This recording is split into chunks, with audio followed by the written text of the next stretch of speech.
Hi Vikas, you're looking smart today. I thought you could say happily plump. You know, Shitesh, you are right. I am the smart one. I passed out in 93. In the school, we used drawing boards, T-squares, parallel T-squares, rotring pens. And after 10 years, we again went and studied computer-aided design. So did the things 2 times. Great. But I think then I'm clever. Because when we were in college, I passed out in 2000, we used the drawing board, and during our final years, we learned AutoCAD as well. So I think I'm the clever one. Oh, is it so? So what would you call our panelists today? Smart or clever? I think none of this. I think they are extraordinarily brilliant. Really? Yeah, sure. No smart and clever? They are much more than that. Oh, I thought we should be the better ones because we get to ask the questions. Okay. So a person who will ask questions is the better one. Now guys, you decide. Let's call our panelists on stage. May I call upon the stage architect Madhav Joshi.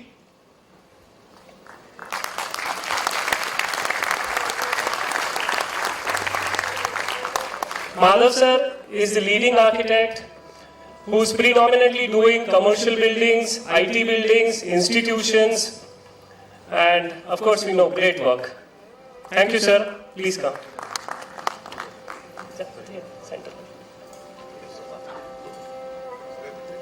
Yes, please. Let me call on stage architect Manoj Tatooskar.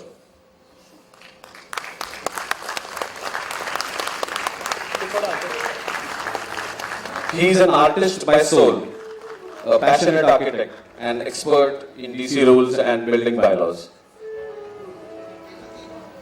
Welcome, Manoj sir. Please have your seat. May I call upon the stage architect Sunil Patil. Architect Sunil Patil is a man on mission who has decided to change the face of all government and all private buildings.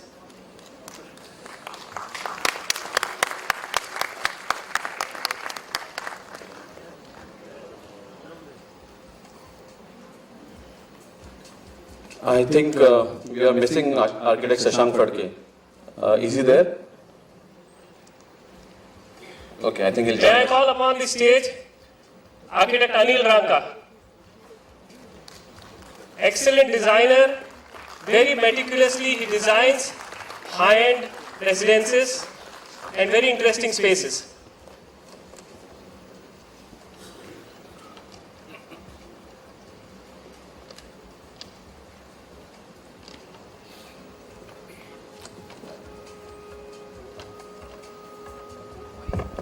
Come on everyone, give a huge round of applause for all the architects on stage.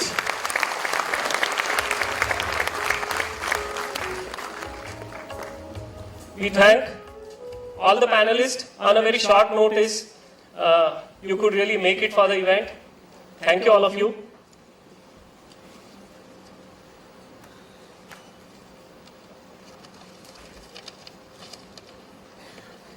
So guys, we've come a long way from CAD drawings and presently Revit, BIM, Rhino and so many more to come.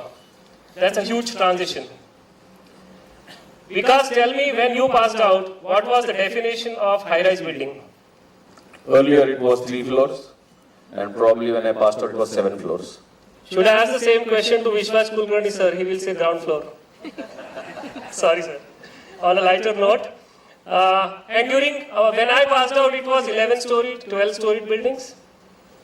And today I think 22 floors is also called as not as a high rise. So we are doing more 32 floors plus 40 floors, and I don't know what. Right. So that's a huge transition that's happening. So my first question comes to architect Madhav Joshi sir. Sir, what is your thought on transition from conventional planning and conventional use of materials to contemporary planning and use of modernistic materials like steel and glass? First of all, thank you, IIA Pune chapter. It's a wonderful event since morning. See, planning, contemporary planning actually, and conventional planning. I mean, it's very difficult to split the two so distinctly, because what we have seen over recent times is there's a transition of urban place, and the needs of people and needs of end users, needs of client have changed dramatically because of the advent of all urbanized centers. It may be a workplace, it may be an institutional campus. So just to talk about new age planning requirements, the whole scale of the project has changed dramatically. And we are talking about not only single buildings, but we are talking about projects of urban design scale. So there's multiple layers of interrelationship with the interface with the city and within the campus also. So for any good design, planning is a very important and fundamental aspect of it. The operational aspects of it, the simple things that we've been always talking about, man and material movement, or movement of vehiculars and pedestrians within the campus. The complexity of it has increased in recent times, and it's very important to find micro logistical solutions, maybe it vertical transportation or within the campus. So there are multiple facets for planning in terms of logistics of movement. There could be various dynamics of mixed use. Then there are various facilities which need to be provided to make that workplace a destination in itself, because the working hours are have extended beyond normal 9 to 5, and because economies are actually demanding that workplaces cater to overseas businesses as well.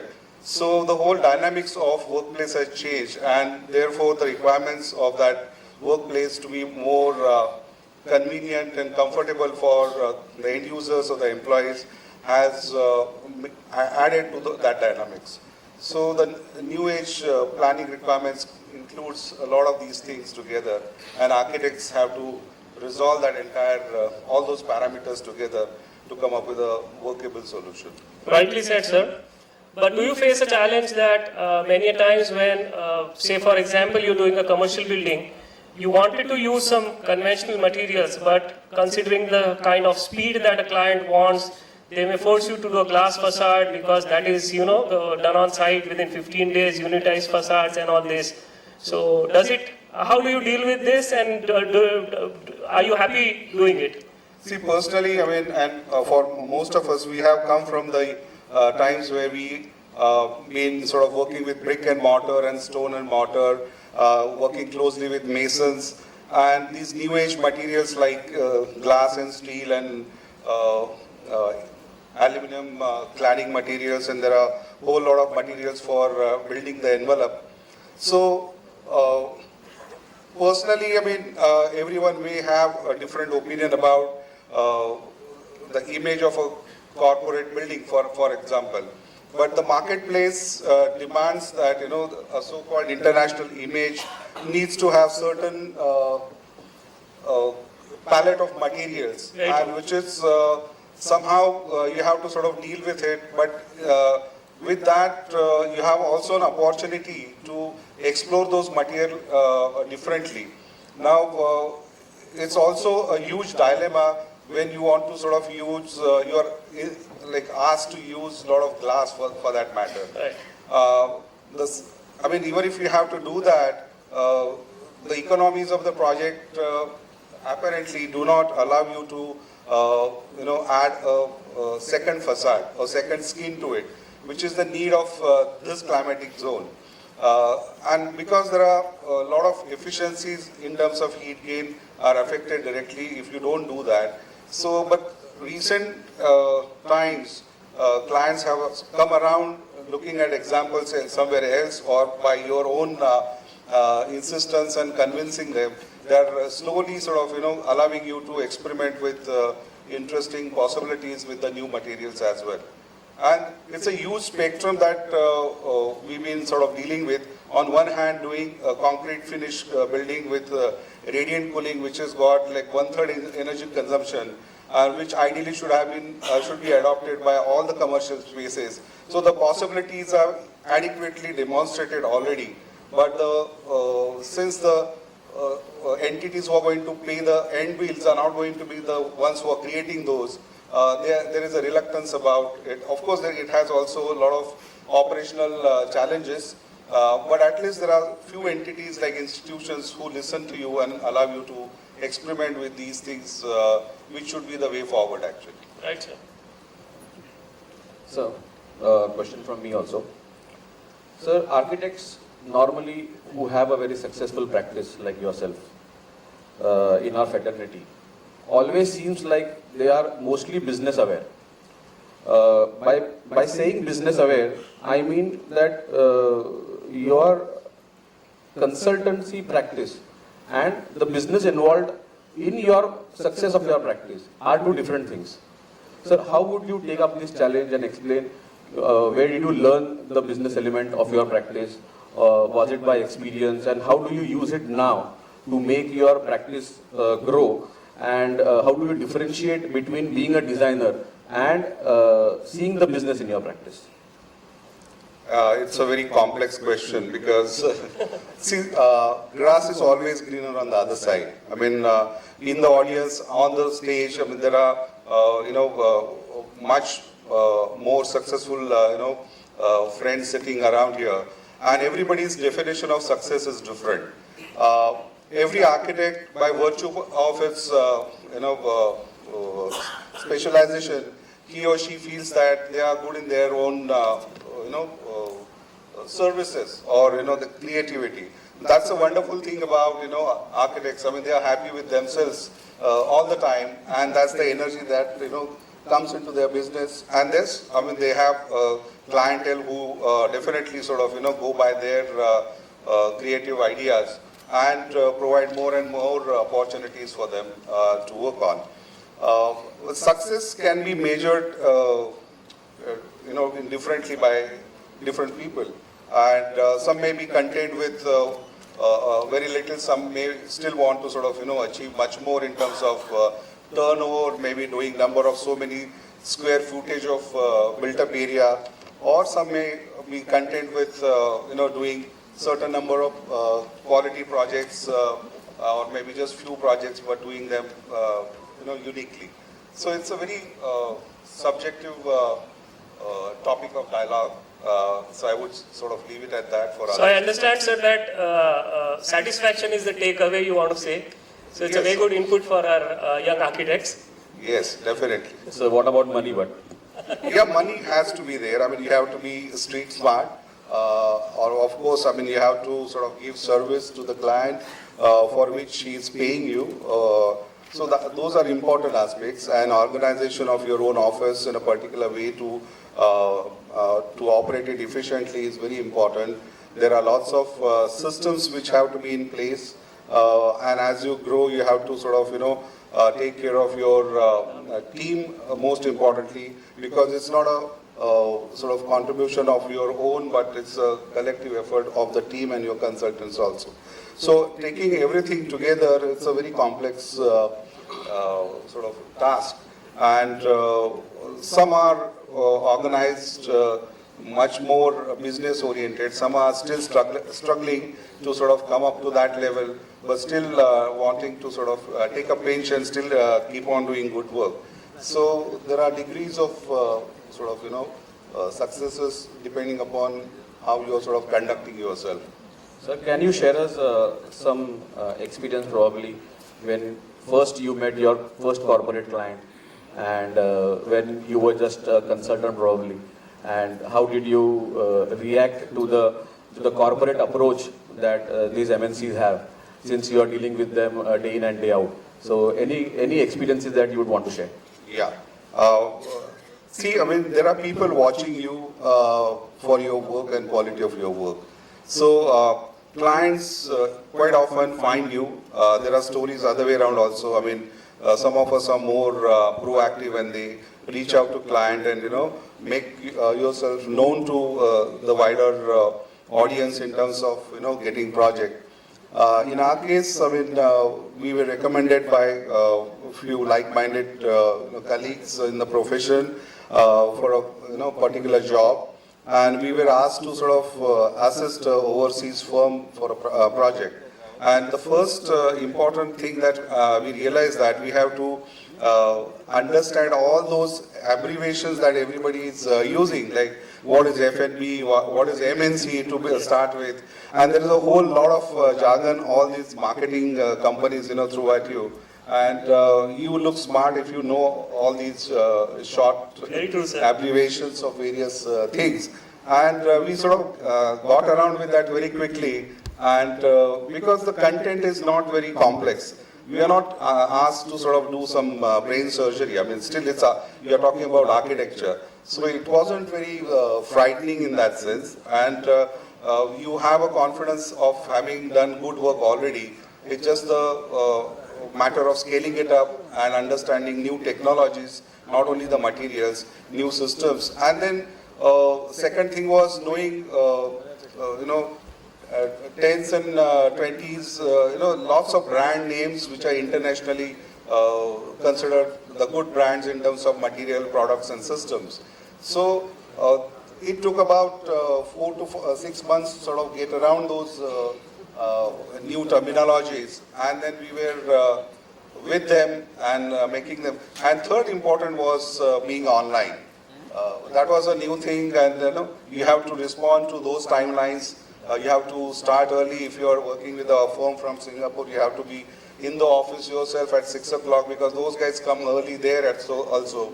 And replying to mails in a span of half an hour, 1 hour, that was the sort of turning point, because they realized, I mean, they've got that sense of comfort working with us also, and client was also happy that our team is sort of going step by step along with them. So there are these few things that we have to quickly get along. Now everybody is sort of tech savvy, and everybody's even the youngsters are quite tech savvy, and everybody's online, perpetually online. So the response time is reduced much more.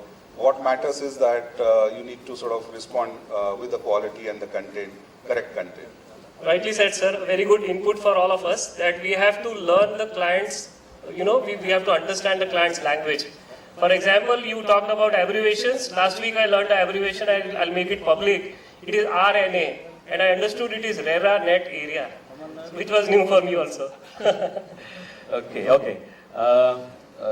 Architect Shashank Phadke has joined us. Let me welcome him on the panel. Architect Shashank Phadke is a brilliant architect, predominantly working in the Pimpri-Chinchwad Municipal Corporation area, catering to almost all major real estate players. A flamboyant personality with a superb taste for branded cars and fast bikes. I think this is more than enough. I'm trying to figure out the brand he's wearing now. So Shashank, since you are late, we'll directly start with you.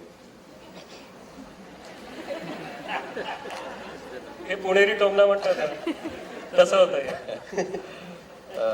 Shashank, the world needs more successful designers involved in expanding their horizons, expanding their design studios into corporate company who give comprehensive architectural services in total, which in turn the architectural company can provide excellent pay packages to their employees, likewise in IT industry and the advertising sector.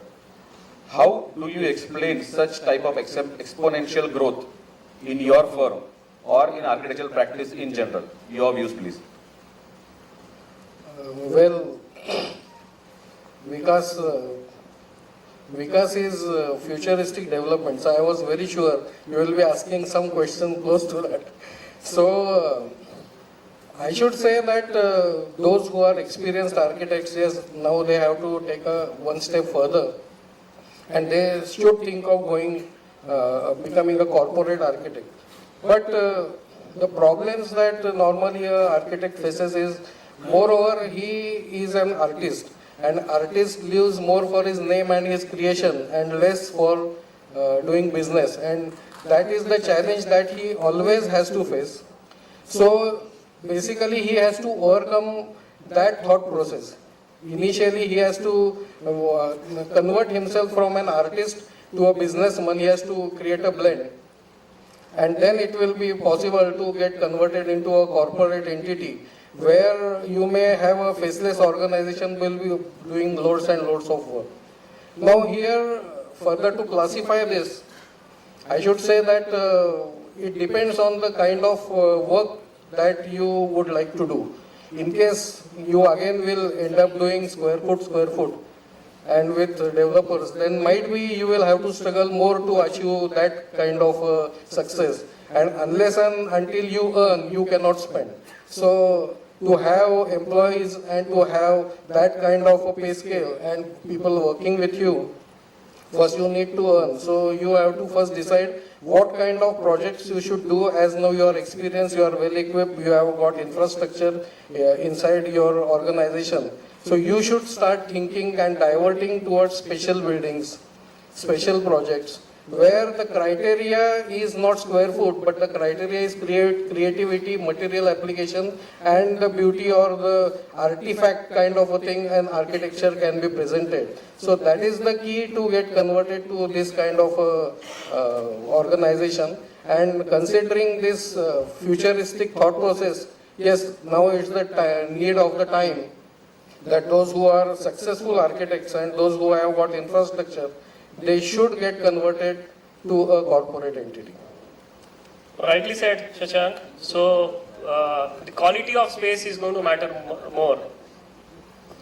I want to ask you one thing. Earlier when projects used to happen, there was holistic involvement of architect. So we've heard that architect Geoffrey Bawa used to go on site without drawings and used to design on site. So entirely architect was responsible for the entire project.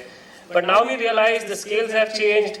There is specialist for every damn thing. There is specialist for lighting, for signages also. So not just services, but for every small thing you have specialist coming in. So there is a lot of coordination that happens, and eventually it is put on the architect's head that he becomes wo sehra band dete uske sir pe ki he has to deal with everything. So how do you see this entire transition, this change, and how to deal with this?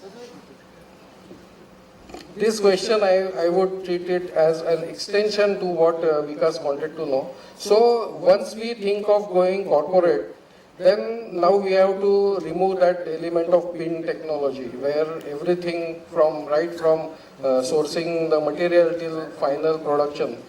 Now we have to get converted ourselves to moreover an assembler and less of a firm which has got everything is done inside. So that now we should not be doing. But we have to know which are our expert areas, and we have to concentrate on that, keep on researching more and more, delivering more better and better product. And then to support our own creativity, we should do the fragmentation and allow the other consultants to give their inputs. So that is the way we will be able to do a better project. Because in case you see all these, you were speaking about the brands. So whichever popular brands in automobile or electronics or wherever we see, the Samsung is giving LED panels to even Sony or any other company which is well known for its TV panels, suppose.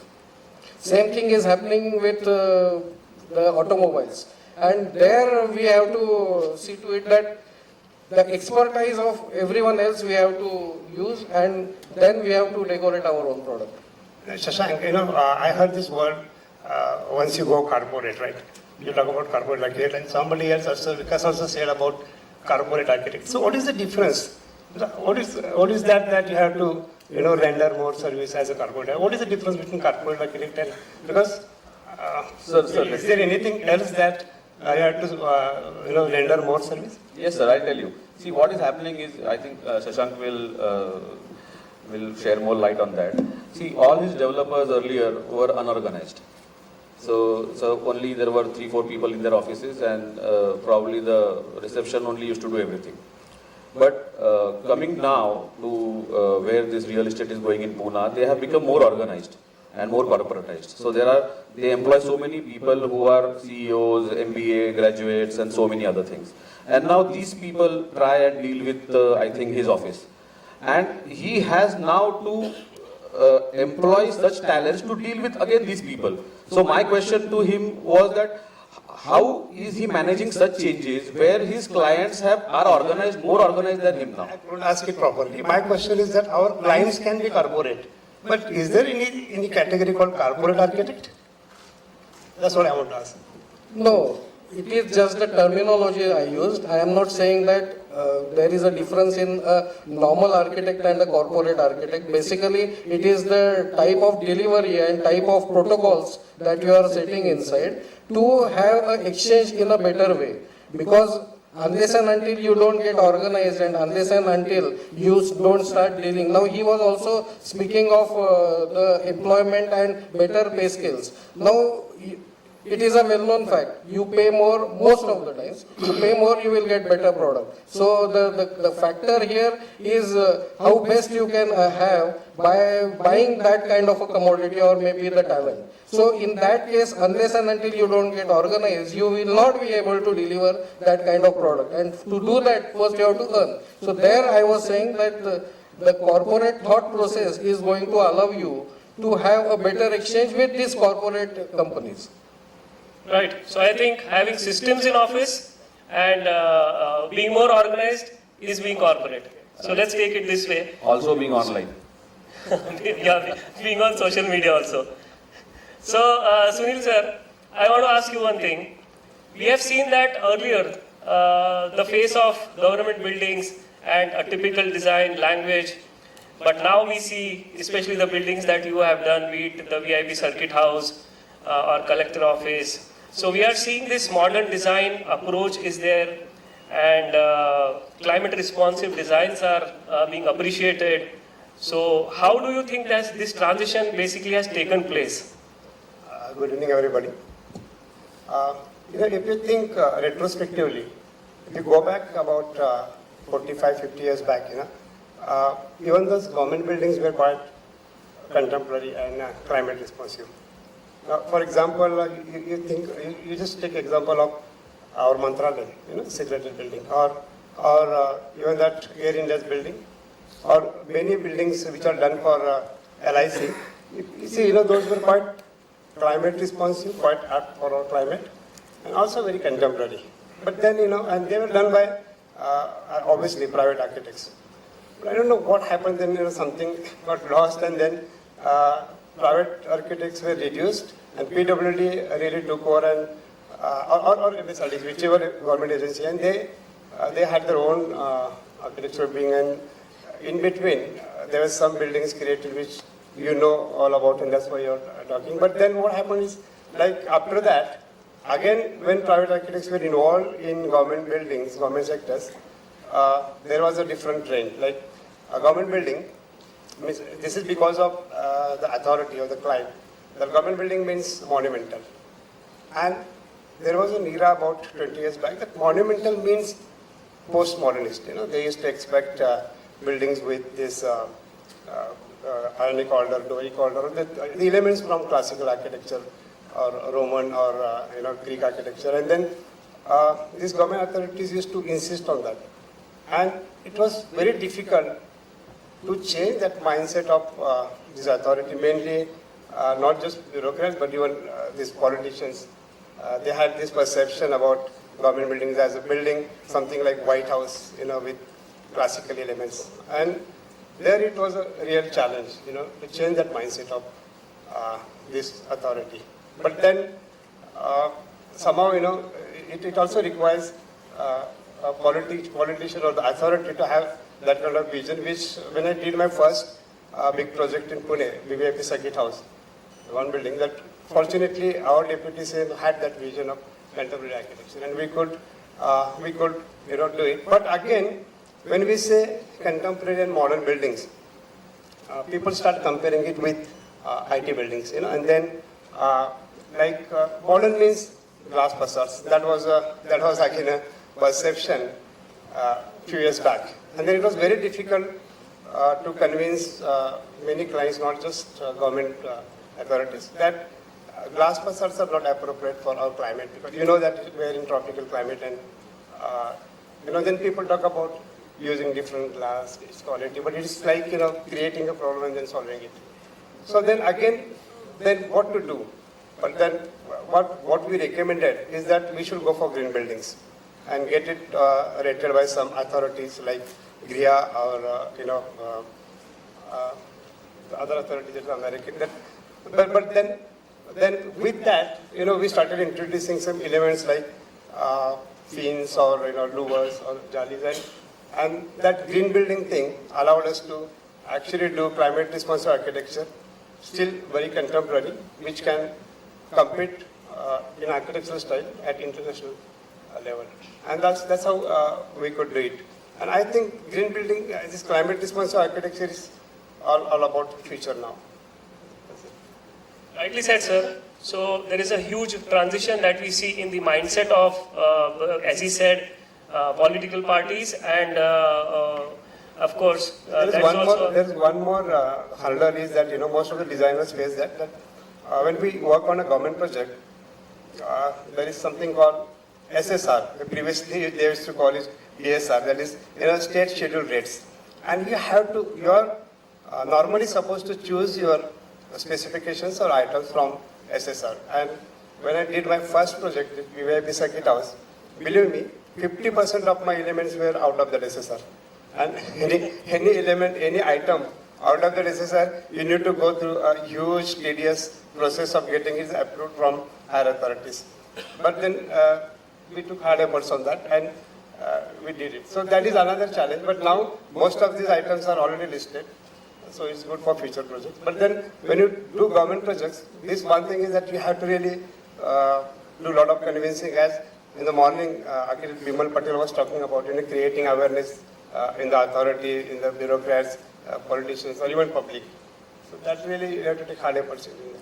Sir, I want you to share your story of what you had told me once, that whether to do government projects or not to do government projects. So he has a very good say on that. No, I think I have just a small story he has to share. And but to add to the story also, sir, what do you do different to get such projects?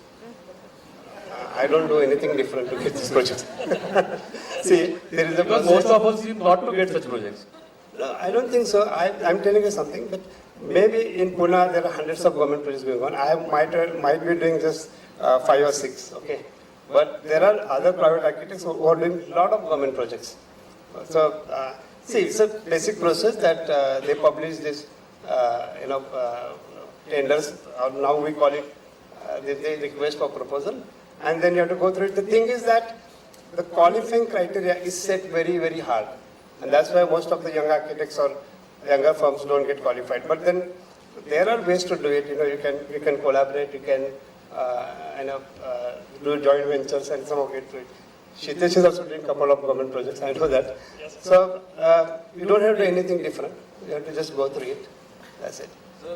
Is it worthwhile to go through all this grind and spend so much time, money, energy, and are the returns good? So would you guide the young architects to get into this kind of government projects? See, now if you compare private residences, of course, that segment you can charge enough people. We charge 10%, 12%. But then if you compare government projects, there are two types. One is that when they go for architectural competitions, then of course they pay you as per Council of Architectural norms. We are doing some projects by Council of Architecture's schedule. By 5% we are charging in some government projects. But then nowadays, this PWD, they have come up with appointing consultants, PMCs, and there they have the restriction of 2%. The new JAR is there. Okay, we are fighting against it. IIA is fighting against it. Architect Sandeep knows that we are doing a lot of things about that. But I'll tell you the calculations. if you do government project, say project has to be above 100 CR or 50 CR, then it is affordable. Even if you count that by 2%, it is obviously much more than a private builder can pay you for that size of project, isn't it? See, what happens is like, for example, now collector office is 2 lakh square feet. Okay, the fees were 3%. On it was 78 crores project. Now you calculate that and tell me how much a private builder will pay you for 2 lakh square feet of a project. So obviously it pays you much more. Nothing. So I think financially it is affordable if the projects are bigger, like above 50 CR and all that. And then obviously we have to insist on government authority. IIA has to play a major role in that they should go for architectural competitions and not for appointing PMCs. So that's it. And the story what Shitesh was saying was that, believe me, because of, when we finished VIP Circuit House, we got another project, collector office. And it was not getting completed because government change and one more big thing in government is like officer change. And once the officer changes, and then he comes up with his ideas and again a lot of meetings. I was really harassed and we had actually decided whether to continue with government projects or not. And then I happened to meet architect Charles Korea in Mumbai. There was this convention and I had the opportunity to talk to him and we were just discussing how government projects. And I said, sir, hats off to you. You have completed so many government projects and I'm really getting harassed just doing my second project. And then he put his hand on my shoulder and he said, see, no private client will build collector office. Monumental buildings are always done by government. You have to do that. And then I came back and I took meeting of my all, key persons and the staff and I said, we have to do it, whatever it is. So that was the story, which really inspired me and encouraged me to do more government projects. Guys, this is very inspiring. That building is always going to remain. His name will always be there and he will always be known for doing that building. Sir, why Vikas is stressing so much about money, fees? Because we had decided that, we architects always stay behind when there is a discussion on, monetary parts. And since it's a closed door, all architects here, and it's very important that even if you guys have any questions regarding this, it should be openly discussed. And especially when we have our younger generation, so, they should get an insight that how it works and how it should work. Yeah, Shashank, you wanted to say something. I would like to add on this that you are well experienced, you are doing good projects, you are doing projects for developers or maybe private owners, but it gives immense pleasure while you do government projects for 2 reasons. Number one is, though the fees are at par, and maybe little bit more, but as he rightly said that these projects are going to live longer than your life. They will be seen by the common man, common people, and they will be visited by them. And wherever you are working, wherever you are doing your practice, it gives immense pleasure that you have done something for the society. And this cannot be matched with any other project you will be doing in private. So in my opinion, every architect should do at least one government project. No doubt there is a lot of grinding, but it also gives immense pleasure. I think all the buildings are his holdings. So we see them every day when we pass them by. So nothing more pleasure it gets than to see your old buildings every day. Okay, I think the next question to Manoj sir. Sir, what do you do to have a competitive edge over your fellow architects so that you have an advantage to get the project, and whether your firm is focused on its growth or the profit it makes? Your take, sir. I won't share my secret when Shashank and Shitesh are sitting on the stage. Anyhow, we know the secrets, by the way. We know the secrets. That's why I got closer to Vikas. Okay. Firstly, I must congratulate this IIA body to open up a subject like this, because in many forums that we have been visiting, every architect's forum is all about design, celebration of design, concepts, but the practical part of architectural practice is most of the times neglected. We stay in an urban area like Pune, Mumbai, Thane, Nagpur, Aurangabad, anywhere like, where there is a substantial growth, there is a substantial load of migration, a very high density of population, and we have to cater to this society in number of ways as an architect. When I was learning in college my architecture. Most of us always had aura of being an architect. We were the intellect, the upper part of the society. I remember many of us reading Fountainhead in second or third year, and the next day they start, acting snobbish. That was very childish, I understand. But our architectural education makes us more introvert. It makes us think, and somewhere, it makes us, our connect with the society or the reality is loosened up. When we start practicing, and especially when I said we are working or I am working in a major developer-based, my practice is more of developer-based practice, not like sir's practice where he's working on government projects or where Madhav sir is working on some for IT companies or corporates. So it's majorly developer-based practice.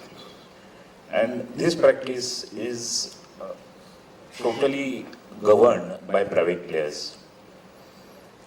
This field is totally governed by private players. And it's all game of demand and supply. It's all about housing, commercial, and other ancillaries or amenities the society requires, like malls, theaters. It is governed by a total money flow, and for people for whom we render our services, it's a pure business for them. In our mind, ours is a very noble profession. It is not a business, it is a profession, like we call. But the people we have to deal with are hardcore businessmen. So somewhere we have to blend ourselves, and we have to learn the tactics and the rules of the business, even though we are practicing a profession in our mind. There are many senior and stalwart architects sitting in the auditorium. So I wouldn't discuss much about architecture into it, but certainly many junior aspirants, students are sitting here. So I'll certainly tell you 2 or 3 things that we must do as an architect while we are dealing with all these businessmen. The first thing I would say is listen. Be all ears. Because you have to understand the pain, the requirement, the problem of your client to solve it first. A very small example I'll give you many of us are from Pune. A small plot of 10,000 square feet today cost about whooping 20 crores on Prabhat Road, area like Prabhat Road. Now this capital intensive business, a developer becomes very restless when he invests so much of money. So we have to understand first, it is a business that we have to cater for. And the first thing that everybody should do, or the first thing that I always have helped me in getting my work, is, I would say, a first mover's advantage. The quickest possible, in the shortest possible time, the best solution if you can give to your client, which caters to all of his requirements, which satisfies him, in terms of his monetary gains, that's the first thing that he looks at. Design, obviously, yes, design criteria, design parameter, aesthetics, space, that is what we always take care for, because we have been trained as an architect to do all these things. So that is one very important thing, that the first mover advantage you have to have. Second is, please understand, in this transition period, please understand the architectural practice is being transformed from you singularly working on your drawing board or on your computer to you collectively working out for a single project. You have super specialized, you have many specialized services, many specialized requirements, right from electrical, AHU, plumbing, drainage, n number of things. So all those things have to be coordinated. I always remember a scene whenever I sit for such meetings. I always remember a big grand orchestra and Zubin Mehta standing in front of that orchestra and just waving his hand. Now you play, you now play. And there is that cohesive music that's coming out of his movement of his hand. So it's a circus that you have to manage and make them work and get a best output out of them. The third thing I would say is maintain or collect a very good team with you. Find out people who have same intentions like you, who are equally spirited, who are equally dedicated like you, who will understand your philosophy of architecture, and by merely putting a few words, they'll understand what you want to say, what sort of design you want to have. They'll understand your vocabulary, your language. So, retain a very good team. The more the tenure of retention, the better the output is. That's very important. Fourth thing I would say is never fear to innovate. Because innovation is very scary.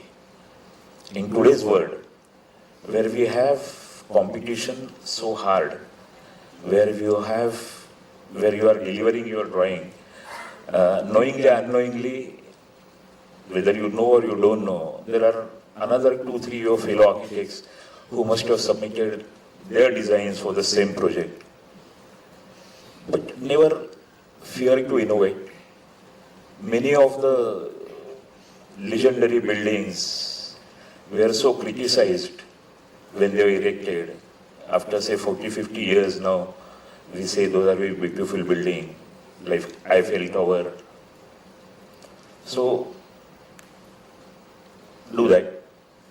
And the last thing I would advise, if you are not yet married, marry to a person who understands architectural hardship. Because architecture is not a profession, it's a lifestyle. So it's really a hard work, like sir was telling. He has to reach office sometimes like 6 o'clock. So that's sort of dedication and that sort of demanding this profession is. So these are the few things I follow myself and I thought I would share it with you. Thank you. Great inputs, Manoj. Friends, I think we didn't realize that he shared all the secrets with us. I just want to know one thing from you, that you rightly said that you have to get into client's shoes, to understand that, how he's dealing with the project. But how an artist, Manoj, I've seen your sketches, your paintings, how an artist has turned into a, developer's favorite man, developer's favorite architect, I would say. How this transition has happened? For me, it was not that easy. It was very difficult because as an artist, you always have unlimited possibilities. And in the field where I'm working for developer-oriented architectural practice, even though an artist has unlimited possibilities, I always had unlimited problems when to deal with any project. And you always have like artist life living in you. And I don't like to compromise with that part of my conscious of being artist. I don't claim to have designed very artistical buildings, but my approach towards design that goes from a very micro to macro level. I always made it a point to have some design element in each and every part of the design. Maybe a smallest thing like a handle of a door or a flooring to biggest thing like aesthetics of total building. Going into shoes of my client is one thing, but I always believed that I have never designed for my client. That's great. I have always kept myself updated with the socio-economic happenings in the society. I always keep myself updated on that. I read a lot. I think architecture and I live architecture. I sleep architecture. Even if I'm on any news channel, I read news, I do anything. I always think in what way it's going to reflect or modify or make any change or a dent to my profession. What sort of requirements would rise out of these sort of things? When I read about any big corporate company building 20 million square feet of office space in an area like Mundwa, immediately I call my client where I know he has a land in half an kilometers vicinity from that plot. And I tell him like, boss, we scratch our plan. अभी हम यहाँ पे economical scheme नहीं करेंगे. We'll go for a premium sector. So that sort of thing I always keep on doing in my mind. So all these calculations are always there. That's great. Moving on to architect Anil Ranka. Sir, I want to ask you, earlier we had a handful of architects whom we used to follow, for example, FLW, Le Corbusier. But now it's an open world. And on top of that, we have indirect gurus like Instagram, Facebook. I'm asking you specifically this because you deal into interiors also. So how do you think that this transition, how do you deal with this? I think he has a challenge from Pinterest more. Pinterest, yes. Good evening. Earlier during college days, we were having direct gurus, as you said. But unfortunately, ours was the first batch of MMCA, and it was not having a proper library and not a proper background. So it was really very tough for us to learn architecture. I mean, personally for me, that's what I'm sharing very openly and frankly between all my friends. If I have to study, if I have to learn from any stalwart architect, it was a big job for me. I mean, I was not able to visit their sites. I was not able to study and get the information about their architects. And we literally had to, hunt places and request architects that we have to visit. We have to practically feel the space. So that was the situation. And as you said, like indirect gurus, Facebook, Insta, Pinterest, I would take it positively. I would not call them as an indirect gurus. I would call them as a reference for me to connect to the real gurus. Very true. Okay, so now it all depends upon each and every individual that how do we take Insta and Pinterest. So it absolutely there is a art involved that what actually you look into Pinterest and Insta, you copy paste, or really you go deep inner into it and then reach to the real gurus where you can easily go visit their works, understand their philosophy, understand architecture, and that's have been my way of learning. And I find it the newer generation, they are very fortunate because they have all these resources, they have all these social handles through which they can connect to any particular architect very easily. Even in the villages, so because of this exposure, it has become so easy. I mean, a village person, a village architect, a student, they can also learn the work of any damn architect, and that's really a great and a good news for all of us. It's really bringing the overall architecture, a step ahead, and it's making things easier if you take it positive. Rightly said. But at times your client also gets, I won't say rightly educated, but many times on Pinterest and something. So how do you deal with those situations? That's again a wonderful thing. I have never faced such problems in any of my clients, that because of Pinterest, what all design philosophy I have brought into board and they have changed. I consider that again a positive, because if they get the reference, I find that they are studying more deeper, they are upgrading themselves, and it becomes easier for me to understand their taste, their choice, their color scheme, their concept, their living style, and it has really been very easy for me. And it has never been a time where I have changed because of their references. So I once again say that it's a positive sign. Very positive. Anil, see, I think most of these young people present here would have one question in their mind.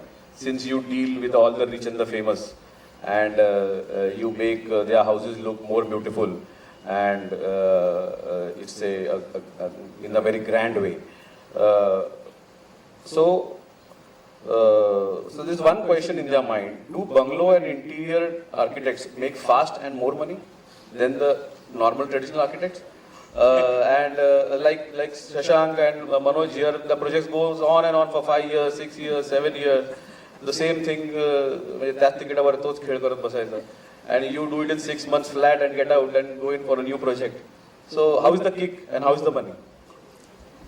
Again, you're asking a secret. Anyways, I'll share. I again don't take it that way. I think for a profession, I have selected my way.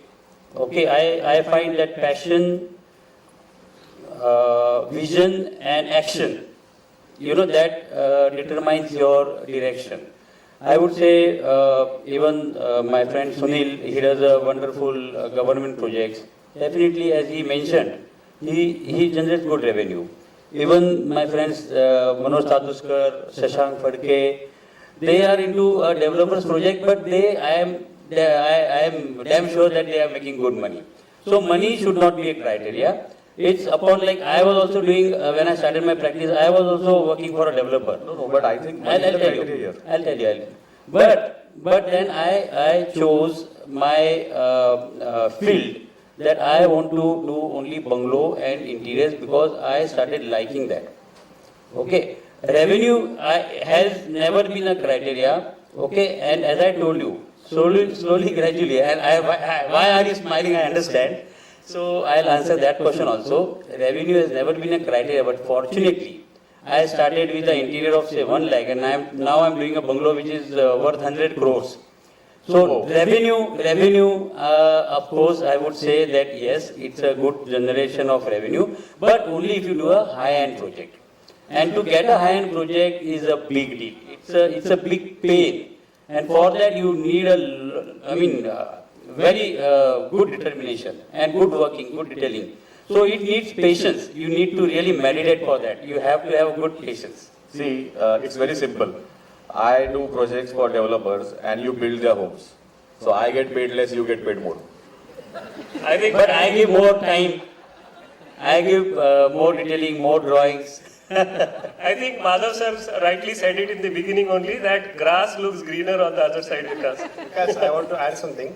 As you said that, doing high-end bungalows, you get out of it in 6 months. No, it never happens like that. Believe me, we are also doing some bungalows. Doing high-end bungalow is almost like doing a government project. Sometimes it is dragged for 5-6 years because that guy already has a house and this must be second or third house, right? So what is your experience? Do they get completed so fast? I again say I am very fortunate. So we have a deadline and we definitely finish that bungalow within the deadline, and none of our project, like for interiors, 9 months is more than sufficient for us, whatever is the scale. And for bungalow we take 2 years, right from excavation to finish. So, I mean, it is working well. That's great. Otherwise, I think we are used to, I also do few bungalows, but we've been working for one of the bungalows for years and years. So, Because you don't listen to client, I believe. You should check what they get from the times, client. at times I don't listen to them, at times they don't listen to me, and there is no work happening on site. It's simple, you should stop doing bungalows. So I think there is a lot of serious discussion that we have had now. So Vikas, what do you suggest? I think let's ask some rapid fire questions and end the session. Wow. You start. Rapid fire session. I'll start with Manoj. So, You are given choices and you have to only select one choice, no explanations. and immediately. So Manoj, what looks suits an architect's personality? Formal, trendy, or artistic? Artistic is that zapatlela look. Huh? I personally prefer the Goan style of dressing. Zapatlela. Which best sanctioning authority in PMR region? PMC, PCMC, PMRDA? None. None of the above. All of them. From the dais, personally I'll tell you later. Very diplomatic. That's the secret, guys. Shashank, tell us your favorite organization. That's a tricky one. ASA, IIA, IID, PRC. Your favorite one. What is the third option you gave? ASA, IID, PRC, IIA. Of course, IIA. Huge round of applause to him. Tell us who are the best clients, corporates or landlords or branded developers? You. Corporates. Vikas. Anil, your turn. Which design approach you prefer? Tried and tested, experimentation, exploration. All three combined. No, this is not fair, only one. We want to know your secret. Experimentation, I would say. Okay, fine. If you are asked to use a certain stone, what do you prefer? Magrana white, Satwario, artificial marble? Satwario. So He's predictable. being very true. Sunil Patil, sir. Which government client you would prefer to work for? NCP, BJP, MNS? Sir, fast. Sir, what's Sir, don't think. Sir, don't think. I don't work for parties.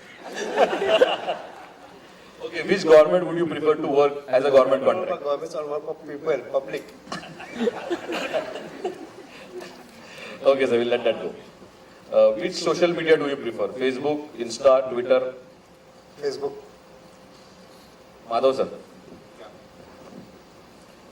Which approach is better? High-rise, high density, low-rise, high density? I would go for low-rise, high density. And which is your favorite city? London, New York, Mumbai?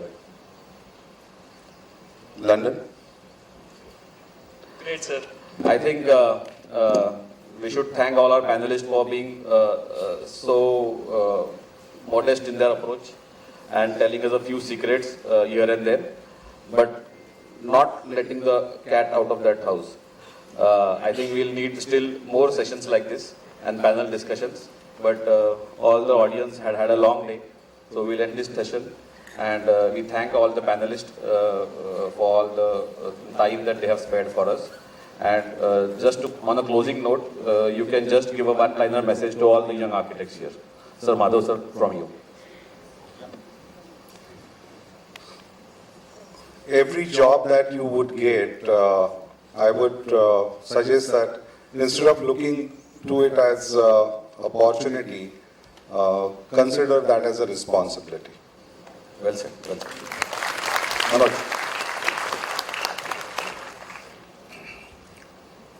This is for basically for my juniors. I would advise them, which the one point I missed is keep a check on your balance sheet, get your fees on time, follow for your fees, and don't work for free. Design is not for free.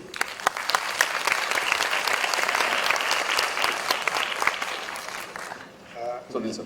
I have always said this, that architecture is a great responsibility to strike the right balance between human aspirations and our ecosystem. We have to remember this.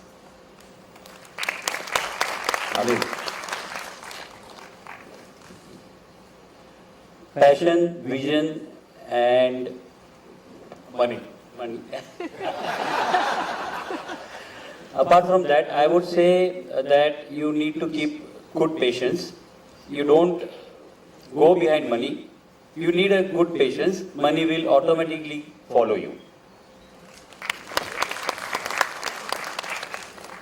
I had been following this and I feel that all youngsters should follow. Believe in the best. Believe in yourself always. One liner from my side also, young architects, keep attending IIA events and join IIA.